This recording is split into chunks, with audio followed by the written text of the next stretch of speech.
copies of these books to be able to share, and so we will get to send you a consignment of at least 100 books right away to start your library up in a big scale, both Bangla and English books. And by English books, thank you. By English books, I'm saying not just in books about India, but books about international politics, energy, economics, whatever we have that we have been buying, we will share with you. Second, we would also think, since there's so much of our world today is on audiovisual media, if you wish, we'd be happy to offer you one smart television to place here. I think then that way you can have access to breaking news. Your people can sit here while they're in the library. You can run news channels, and you can also ensure that your place is used. If you wish, you already have a multimedia room. But if you need more equipment for that, we're more than happy to support that too. So my colleagues will be in discussions with you, and if you need to have some of these things upgraded, by all means, please ask us. We will be honored to support you in this regard. Friends, this has been an important year for us. We have marked 50 years of India-Bangladesh bilateral relations in the 50th year of Bangladesh's liberation. Now, as I said, history and fact go together. So our history is tied up with certain inescapable facts. The War of Liberation is one of them. No matter what anybody may say, the War of Liberation was a fundamental event. It changed not only the physical map of South Asia, but also changed the political map of South Asia.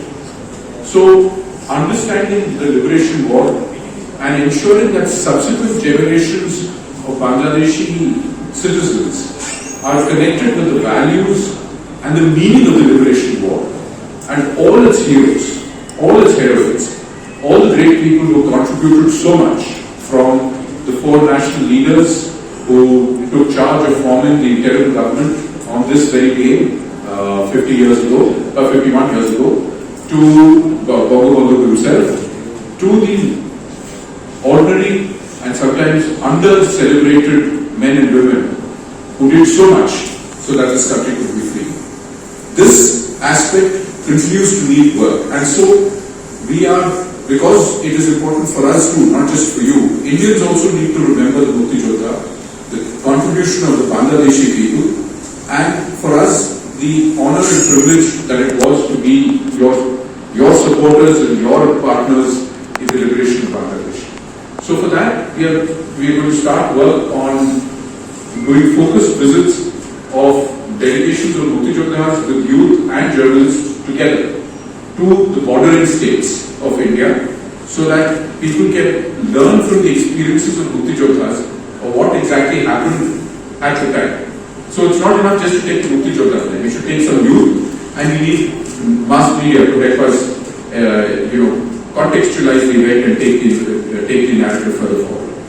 Now that COVID is finished, or at least hopefully is finished for now, we hope that in the year ahead we can organize more collaborative events in which we integrate media and friends in media with events that involve Mukti Jodhas from both sides, war veterans and Mukti Jodhas, that involve that facilitate greater appreciation and understanding of what is going on in bilateral relationship, projects. We take you to project sites, we help you explain to the people of Bangladesh what exactly is happening in each of these projects. Because each of these need interpretation to the public, and as partners we will be happy to facilitate your visits to these places. Finally, scholarships. I think there is a lot that can be done to facilitate, as we were just talking just now, scholarships for both audiovisual and print journalists at Indian facilities, where a lot of our journalists are also trained. Why am I suggesting this? Well, quite frankly, because there is so much that we have in common culturally. It makes it easier for you to come there and to work with our own journalists in a manner that is, in an idiom that is familiar to you. In other words, everything will be familiar. The context, the language, the style of teaching, everything is similar. So it's easy for us to tailor-make programs for you, because we don't really have to think beyond what we understand ourselves.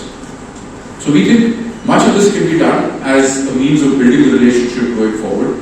And if you have other suggestions, anything else that you think you would like us to do, our door is always open. We look forward to collaborating with you on events, on visits, on facilitation of your interviews and your media queries, whatever you need to do. We are, of course, as an embassy, we have to be accurate. So sometimes accuracy comes at the expense of speed. So if you ask me a question to answer in writing by tonight, I may not be able to do it by tonight because I have to check the facts. But we will respond to you and we will ensure that whatever you ask of us, we will do our best to give you the most accurate, most honest answer possible. So with that, ladies and gentlemen, let me wish you again on the holy month of Ramadan, let me wish you Ramadan Kareem, and let me also congratulate everybody on the establishment of this new library, and to assure you once again of our fullest partnership in continuing to build not just the media that is so important for any democracy, but also on a larger basis as your friends and neighbors, the Bangladesh of your founding fathers' dreams, the Shonar Bangla of tomorrow. Thank you very much.